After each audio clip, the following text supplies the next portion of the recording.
యేసు క్రీస్తు ప్రభువారు మేఘరుడే రాబోతున్నాడు. ఆయన రాకళ్ళు మనం ఎత్తబడాలి.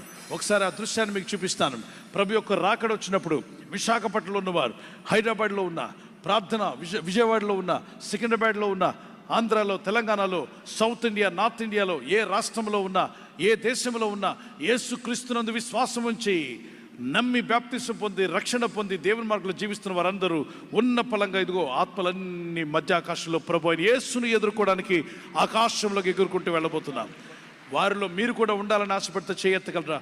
ఆ విధంగా వాద్యాలు వాయించి పాటలు పాడేవాళ్ళు, ప్రార్థన చేసేవాళ్ళు దేవుని మాటలు వింటూ వెళ్ళిపోతారు. పార్కులో ఆడుకునే పిల్లలు, ప్రభు నమ్మిన సండే స్కూల్ పిల్లలు వెళ్తారు.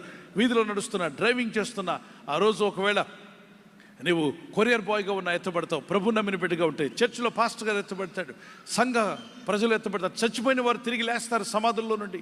వారి ఆత్మలు తిరిగి లేచి మహిమ దేహాలతో, అందరికీ మహిమ దేహం ఇవ్వబడుతుందట. మన దేహములన్నీ మహిమ దేహంతో ఉంటాయి.